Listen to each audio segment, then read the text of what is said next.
Sigue la siguiente charla titulada La geofísica marina y su importancia en el estudio de nuestros océanos, a cargo del expositor Daniel Armando Pérez Calderón. Un fuerte aplauso, por favor.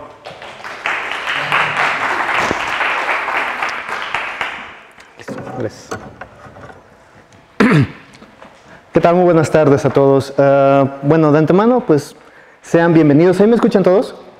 ¿Sí? ¿Sin problemas? Perfecto. Ok, miren, tenemos poquito tiempo, así es que, pues bueno, voy a darle prioridad a la plática. En particular, bueno, yo les vengo a hablar un poco de lo que es la geofísica marina y su importancia en los océanos, como bien lo dice el título. Y la intención es que ustedes sepan que existen otras ramas de las geociencias que se dedican también al estudio, no solo de la parte terrestre, la parte atmosférica, sino también de nuestros mares, ¿no? Particularmente que nosotros en México, territorialmente hablando, en México pues, tenemos ciertas dimensiones, pero en mares tenemos 1,5 veces más de cantidad de territorio nacional que nosotros que le pertenece a México. Es por eso que es muy importante que nosotros como geocientistas sepamos que existen estas carreras, estas ciencias que estudian nuestros mares. Bueno, les quiero hablar un poco rápidamente sobre lo que es la geofísica en sí, ya que yo soy ingeniero geofísico. Entonces, la geofísica se trata de hacer un estudio de manera indirecta o con métodos indirectos sobre las estructuras geológicas para poder determinar si existen, por ejemplo, minerales importantes como petróleo, o oro, plata, pero también nos pueden, por ejemplo, funcionar para poder determinar situaciones arqueológicas. Por ejemplo, aquí podemos ver esta imagen de una película bastante viejita, donde podemos observar que ellos determinan que existe un dinosaurio o el esqueleto de un dinosaurio enterrado, ¿no? Obviamente esto es ciencia ficción, la geofísica no hace esto en sí, puede determinar que existe algún tipo de oquedad o alguna estructura que puede ser asociada a un esqueleto, pero no hace esto. Sin embargo, eso es lo que hacemos nosotros. De manera indirecta podemos observar si existe o no alguna interferencia o alguna estructura que nos asocie a esto. Pero también la geofísica, por ejemplo, nos permite estudiar fenómenos naturales, particularmente estos 4 fenómenos naturales muy específicos, como los terremotos, los huracanes, las erupciones volcánicas y los tsunamis. ¿Y por qué? Porque estos 4 fenómenos naturales los tenemos en México, si es que no lo sabían. Entonces, es muy importante que nosotros también como geocientistas sepamos y tengamos conocimiento de que existen este tipo de fenómenos para poderle dar un estudio específico y con ello darle una respuesta a la sociedad cuando se presenten estos fenómenos que al final del día pues nos afectan, ¿no? Como sociedad. Entonces es bastante importante que haya la suficiente capacidad y personal capacitado para hacer esto. Entonces, por otro lado, también otro fenómeno natural que es muy importante para nosotros, y ya no solo para México, sino para el planeta, es en particular el estudio del campo magnético que nos protege de emisiones solares. Aquí podemos ver cómo una tormenta solar puede llegar a la Tierra y si no tuviésemos el campo magnético que nos protege, prácticamente nos quemaría, ¿no? Entonces, las geociencias y nosotros como geofísicos, o yo como geofísico en particular, podemos hacer estudio de esto en esencia. Por otro lado, pues bueno, las mediciones indirectas que nosotros tomamos, básicamente por un lado pueden ser tomadas con equipo, como los que se ven en las imágenes, y estos equipos a su vez nos dan datos. Estos datos a su vez nosotros los metemos a programas, los interpretamos y efectivamente podemos dar una respuesta de lo que nos está entregando el equipo. Otros equipos, por ejemplo, pueden ser sísmicos, pueden ser métodos eléctricos, pueden ser métodos gravimétricos, todos los métodos que existen para medir las propiedades físicas de la Tierra. En este caso, pues bueno, esto es a nivel terrestre, ¿no? A nivel tierra. Sin embargo, por ejemplo, también podemos tener equipo que nos ayude a ver comportamientos de la Tierra a partir de, por ejemplo, mediciones satelitales o, en este caso, por ejemplo, con mediciones con aeronaves que tienen equipo también diseñado para poder medir propiedades físicas de la Tierra. Por ejemplo, en el video aquí podemos ver cómo es que a partir de mediciones satelitales se puede observar o se puede entender el comportamiento de la Tierra, la estructura en sí, en este caso la topografía o la batimetría en el fondo marino. Sin embargo, las mediciones a este nivel, satelital o en aeronave, son mediciones muy rápidas, pero que son de baja resolución. Entonces, lo que nosotros necesitamos tener es, en este caso, por ejemplo, lo que les explicaba, es mediciones un poco más detalladas, con mayor resolución. Aquí les presento un mapita del relieve de México, en este particular, el relieve que tenemos en todo México, y la estructura o la geomorfología que tiene el océano. Nuestro océano está conformado de esta forma, pero estas mediciones fueron tomadas a partir de mediciones satelitales. A gran escala, pues se ven que existen estructuras como por ejemplo aquí, pequeñas estructuras o deformaciones en el piso oceánico. También en tierra tenemos deformaciones, tenemos montañas, tenemos sierras, tenemos zonas planicies, y en el Golfo de México, por ejemplo, tenemos zonas como la plataforma carbonatada de Yucatán o todo lo que es el interior del Golfo de México. Y como podemos ver, esta línea roja delimita todo el área que podemos tener o que tenemos en México, que se llama zona económica exclusiva. Entonces, si se dan cuenta, es una zona prácticamente del mismo tamaño de lo que podría ser la zona terrestre. Entonces, en México tenemos una delimitante o una limitante muy fuerte, que es que no tenemos mucha información sobre nuestros océanos, particularmente el Océano Pacífico, el Golfo de California y el Golfo de México. Son nuestros tres mares. Y para ello, pues básicamente, en la geofísica marina lo que hacemos es, por un lado, a partir de mediciones indirectas también, pero a bordo de buques oceanográficos, por ejemplo, podemos medir la batimetría, que es finalmente la topografía del lecho marino, pero con mayor resolución.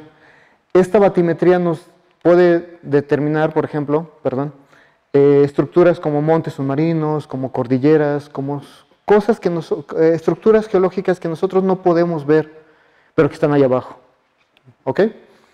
Entonces, la UNAM particularmente cuenta con dos buques oceanográficos. Uno, el Puma, en Mazatlán, y el otro, el Justo Sierra, en Tuxpan, Veracruz. Estos dos buques oceanográficos tienen equipo diseñado para poder hacer mediciones geofísicas, particularmente batimetría. Pero estos buques también pueden ser utilizados por geólogos, por biólogos, por personas que se dedican a estudiar, por ejemplo, las cuestiones atmosféricas. Vamos, los buques sonográficos de la UNAM tienen capacidad para hacer todo ese tipo de estudios. Este es uno, este es el Puma, por ejemplo, y este es el Justo Sierra. Si vemos, son prácticamente igualitos, son gemelos y se llevan nada más 2 años de diferencia en particular. Tienen una edad de aproximadamente 40 años. Entonces, imagínense la cantidad de investigación que se ha desarrollado en estos buques sonográficos. Sin embargo, no es suficiente, necesitamos hacer más investigación. Bueno, esto es un pequeño video de cómo está conformado el Puma. Esto lo pueden obtener en esta página, buques.unam.mx. Ahí pueden encontrar toda la información de los buques sonográficos. Y bueno, la intención es, por ejemplo, ya les había mencionado, lo que estudiamos nosotros como geofísicos, geofísicos marinos, es, por un lado, las estructuras geológicas. Aquí presento, por ejemplo, un monte submarino, que es ya muy detallado, ya procesado, ya cuando fuimos a campo, ya cuando fuimos al buque, sacamos los datos y los metimos a un software y los procesamos. Así es como quedan aproximadamente los mapas que nosotros podemos interpretar y nos ayudan en muchas ocasiones para poder, por ejemplo, tomar muestras de suelo. Estas muestras de suelo son analizadas, por ejemplo, los geólogos o los biólogos para determinar ciertas componentes, ciertas características o medir ciertas propiedades físicas también. Pero, por ejemplo, también la geofísica marina es ocupada no solo en la cuestión de estructuras geológicas, sino también, por ejemplo, para la arqueología subacuática.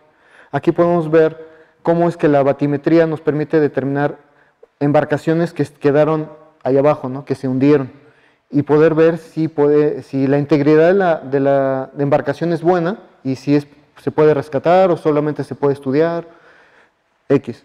Entonces aquí hay otra embarcación, aquí hay otra embarcación. Pero también puede ser usado para cuestiones geotécnicas. En este caso, para los ingenieros civiles también es muy importante saber cómo está constituido, cómo está la integridad de ciertas estructuras, por ejemplo, una torre, que está enterrada, estructuras que están allá abajo, o esta columna en una presa. Esta es la presa y se hizo batimetría y vean que con ello podemos nosotros saber la integridad de estas estructuras. Otro panorama también que hacemos en geofísica es el estudio de cuestiones hidrotermales. Estas son plumas hidrotermales que con la batimetría nosotros fuimos determinando, fuimos observando dónde se encontraban. Y esto es con la intención de que a partir de esas mediciones, a partir de esos estudios con batimetría y detección de plumas hidrotermales, se mande equipo, por un lado, para poder observar si efectivamente está ahí la pluma hidrotermal, por otro, saber cómo está constituida la pluma hidrotermal, y tercero, para ver qué tipo de fauna, por ejemplo, se encuentra cercana a esa pluma hidrotermal. Esto es con la intención de, por ejemplo, las plumas hidrotermales son estructuras que nos pueden beneficiar a la larga para poder obtener una forma de energía más. Sin embargo, por tener ciertas consideraciones como por ejemplo animales que estén cercanos o viven cerca de las plumas hidrotermales, no es tan fácil explotar estas plumas hidrotermales. Sin embargo, se está llevando a cabo varios estudios para saber si existen posibilidades de explotar estas plumas hidrotermales. Y bueno, nosotros cuando vamos a los buques sonográficos de la UNAM, por ejemplo aquí estamos metiendo un equipo llamado magnetómetro marino, el cual nos permite determinar el campo magnético de la Tierra. Entonces, este tipo de equipo, que es un equipo que mide parámetros físicos de la Tierra de manera indirecta, debe ser desplegado con cierto comportamiento, ciertas características. Pero también, por ejemplo, podemos tomar muestras de suelo. Esto es un núcleo. Este es un núcleo de una longitud de 6 metros aproximadamente, el cual nos integra información de los sedimentos que están del fondo marino, de 4 a 6 metros aproximadamente. Depende del tipo de sedimento, depende si cayó totalmente directo, o sea, derecho. Y esta información es analizada también por geólogos, por geofísicos, por biólogos, para poder determinar si existen comportamientos del cambio climático, por ejemplo, en los sedimentos. Diferentes capas de los sedimentos nos pueden definir si existen existen comportamientos distintos del cambio climático. ¿Qué más? Ok.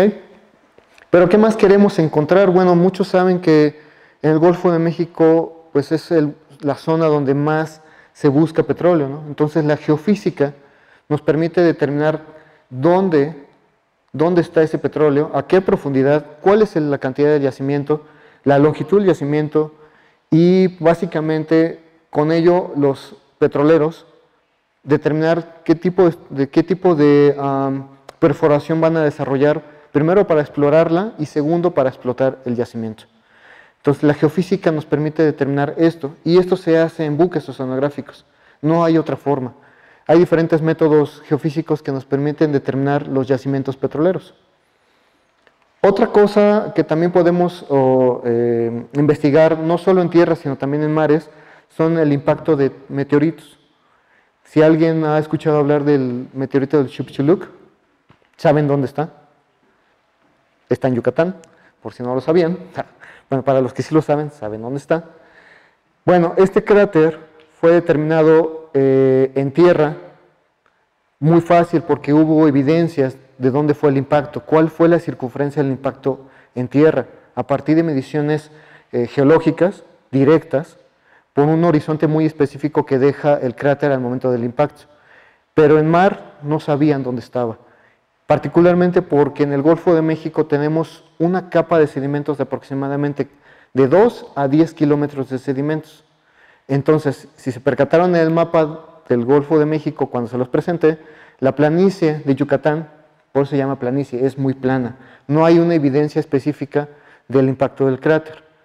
Este impacto del cráter a nivel oceánico se determinó a partir de mediciones sísmicas, de la parte de prospección sísmica. Entonces, la geofísica marina pues, nos ayuda a determinar este tipo de estructuras también. Y otra muy importante que cabe resaltar y que está muy en boga, particularmente ahorita, es los yacimientos minerales. Son 3 tipos de yacimientos minerales: lo que son las cortezas de cobalto, los nódulos polimetálicos y los sulfuros, que en este caso son de las chimeneas hidrotermales que les enseñé hace rato. Actualmente existen pocas zonas que tienen estas consideraciones y que pueden ser explotadas. Apenas se está haciendo el análisis biológico para determinar si las afectaciones de hacer minería acuática, en este caso en océanos, no sea tan dañina y que no afecte tanto los mares, tanto en la columna de agua como en este caso en la fauna, ¿no? Entonces esto es parte de lo que hacemos en la geofísica marina, determinar dónde se encuentran estos yacimientos minerales. Ya les enseñé también las plumas hidrotermales, y con ello a su vez saber cuál es la extensión de estos yacimientos y saber también hasta qué profundidad se encuentran, cuáles son las características específicas de manera indirecta de estos yacimientos. Ya después con muestreo directo, que es lo que hacen los geólogos o los biólogos, podemos determinar más o menos cuáles son las características más directas de la roca o de los nódulos polimetálicos. ¿Okay? Entonces, pues bueno, fue muy breve, fue muy rápida, espero que pues bueno, les haya interesado un poco y pues muchas gracias.